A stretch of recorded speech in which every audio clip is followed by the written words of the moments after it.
All right, Net Lease TV 101A. In this episode, we're going to be talking about the inverse relationship between cap rates and prices in the net lease market. So let's go ahead and draw our graph here.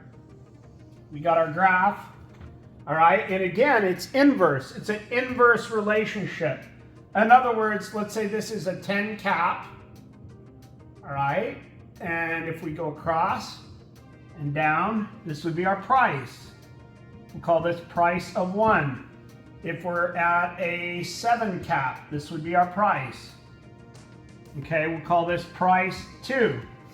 It's a 7 cap. If we're down here at let's say a 5 cap, we're at much higher price, right? So the lower the cap rate, the higher the price. We'll call this price 3. All right, at a 4 cap, we're at a much higher price. Okay, so we'll call this price 4. So the big picture here, as cap rates go down, our price gets larger, right? It's kind of like a bond. If you have a bond and it's paying $100, $1,000 bond, what's the yield? 10%. So if that bond starts yielding 20%, so 100 divided by 20%, now that bond is only worth $500. So again, the lower the cap rate, the higher the price, the higher the cap rate, the lower the price. Are you a developer, an agent, a city official looking to learn about Walgreens, CVS, 7-Eleven, Dollar General, and other single and multi-tenant net lease developments in the future? You need to check out BuildCentral.com. Build Central, thank you for being a sponsor of Net Lease TV. And right around 5 to 7, that's kind of like a decent deal. You know, long-term lease. All right, long-term lease, primary lease term.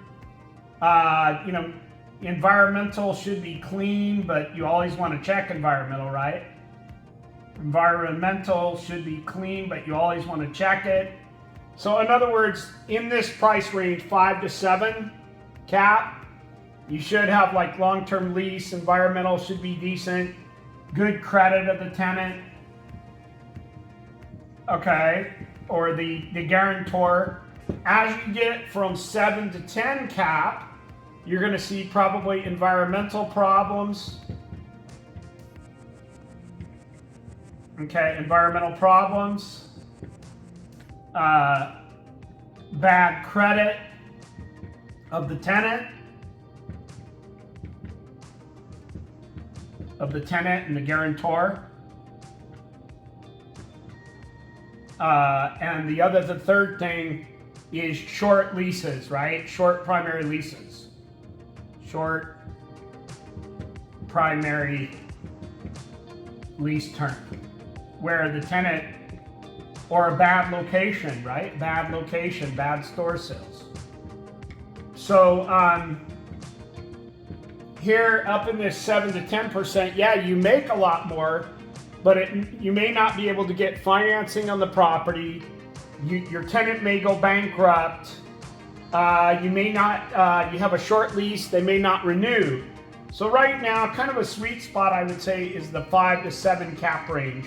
It doesn't mean that they're not going to have environmental problems or the credit's going to be good and there's a long-term lease, but the likelihood of that's why it should be trading at a higher price, right?